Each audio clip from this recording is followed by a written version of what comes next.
Most people look at the problem showing up in their relationships, their finances, their career, and their reputation as something that's a separate issue. Things that happened to them, circumstances that got out of hand, situations that came from the outside. Well, Proverbs 11 makes a different argument entirely, and the source it points to is probably not what you are expecting.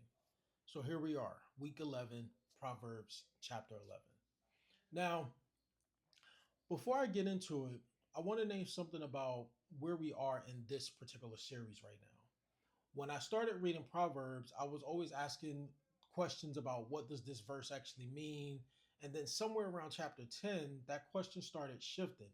Now I'm asking what pattern of human behavior is this verse describing? And that shift is changing how I read everything going forward. Because Proverbs is not just ancient wisdom about being a good person, it is a behavioral framework when you look at it, a pattern recognition system for understanding why people end up where they end up. And chapter 11 might be the clearest example of this so far. And again, we're only at chapter 11. Now, the chapter opens with verse 1. It reads, "The Lord detests dishonest scales, but accurate weights find favor with him." And my first question was, how does this apply today? Because most of us are not literally weighing grain at a market like how they did back during those times. But as I thought about what a dishonest scale actually does, it creates the appearance of fairness while quietly cheating people. The modern translation literally wrote itself. Manipulation usually looks fair on the surface, hidden agendas, presenting one version of a situation while knowing the full picture tells a different story. That is not ancient behavior. That is a pattern running through workplaces, relationships, and even how people present themselves, even online. Then we have verse 2, which says, "When pride comes, then comes disgrace, but with humility comes wisdom." And this connects directly to something I have been tracking throughout this entire series. Wisdom stays teachable, pride resists correction. And people do not stay stuck primarily because they lack information. A lot of people stay stuck because they resist adjustment, because pride already convinced them that they know enough, because the cost of being wrong feels higher than the cost of staying in the same place. Think about someone that we all know who is clearly capable but keeps hitting the same wall. Not because they are not smart, but because they cannot receive correction without it feeling like an attack. That is pride functioning exactly the way Proverbs describes it. Then we get into verse 3. And I promise I'm not going to go through each verse, but verse 3 introduces a word that I had to actually look up because I was not sure what it meant in the context of the verse, and that's duplicity. The integrity of the upright guides them, but the duplicity of the treacherous destroys them. Duplicity is not just lying. That was my initial assumption. Duplicity is living inconsistently. It's like having two sides to oneself, right? And here's what I kept coming back to about duplicity specifically. It is exhausting. Living multiple versions of yourself requires constant maintenance. You have to remember which version you showed which person. You have to manage the gaps between what you said and what you did, and eventually those gaps stop being manageable. That is where that is what this verse means when it says duplicity destroys. Not necessarily dramatically, oftentimes quietly, through the slow erosion of trust, reputation, and internal stability. Which brings me to what became one of my strongest observations in this chapter.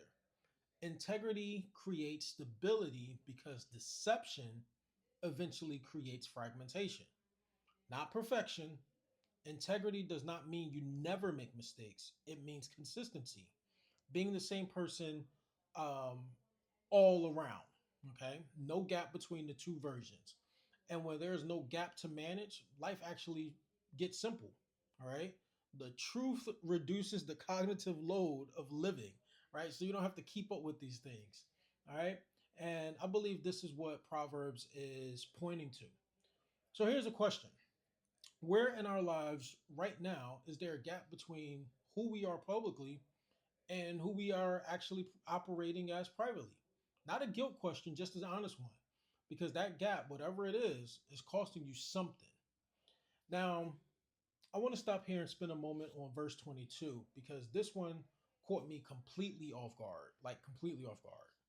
Like, it says, like a gold ring in a pig's snout is a beautiful woman who shows no discretion. This was an interesting verse that I had to keep reading over and over and over and over again. So my initial reaction was that this sounded a bit harsh, maybe even unfair. But the more I thought about it, the more I realized this verse is not criticizing beauty at all. It is actually making an argument about context and substance. So a gold ring has value, it still has value. The ring did not stop being gold because of where it was placed on the pig's snout.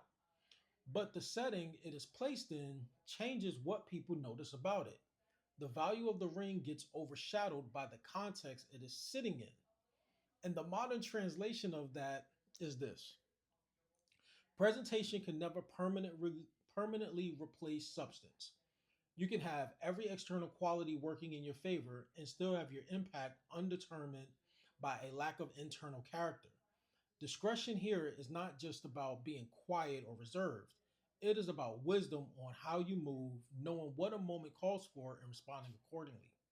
The verse is saying that without that internal quality, external qualities lose their full effect. Not because they disappear, but because the setting diminishes what people are able to notice about them.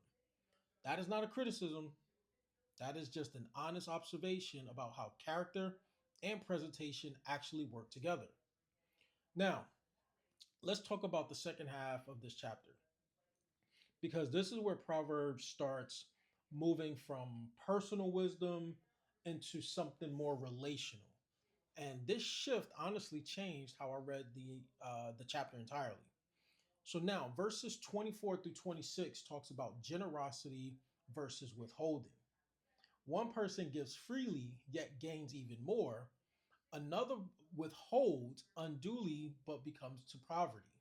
And I sat with that for a while because at first it reads like a financial principle: give money and get more back. But no, no, no, no. The further I pushed into it, the more I think this is not primarily about money at all.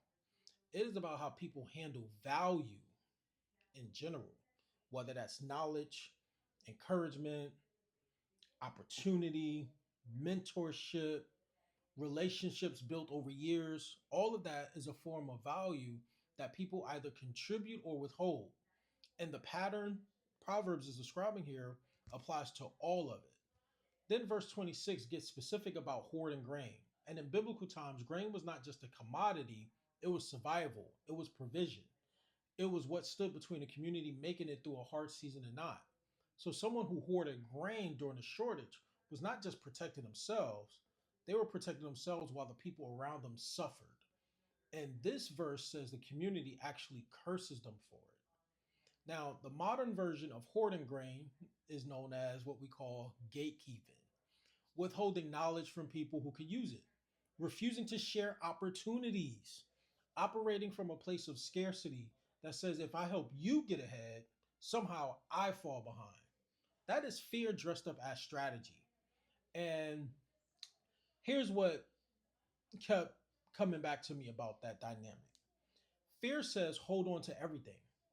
Wisdom, however, understands that healthy contribution is not a threat to your own stability. It is actually part of what creates it. So let me ask something here. Think about the knowledge, the experience, the connections, the opportunities you are sitting on right now. Is there someone in your life who could benefit from something you already have access to? And what is actually stopping you or stopping us from extending that? Because this chapter is showing something I have not seen stated this directly in Proverbs yet. Wisdom is not just personal anymore. Integrity affects trust. Speech affects relationships. Generosity affects communities, right? Character affects influence.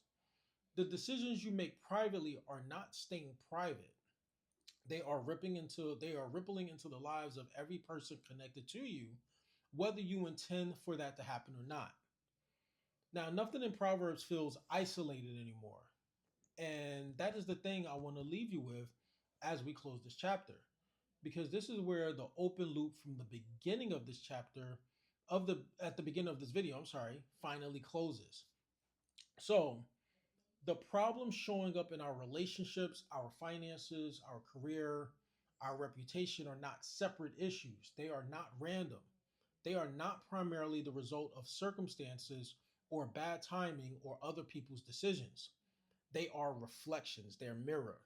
Eventually, what is happening internally, inside of us, starts showing up in every area of our lives. The character being built or neglected in private, the integrity maintained or compromised in small moments nobody else is watching. All of it eventually surfaces. Not always dramatic again, oftentimes quietly, and the patterns that keep repeating, and the relationships that keep breaking the same way, and the opportunities that keep arriving and disappearing before they turn into anything. Proverbs 11 is not a chapter about being a good person in a moral sense. It is a chapter about understanding that internal character is not separate from external results. It is the source of them. And the earlier we understand that, the more it changes what we pay attention to. So, ladies and gentlemen, that was week 11, Proverbs 11. See you guys next Sunday or next week for week 12, Proverbs 12. You already know. I'm out. Peace.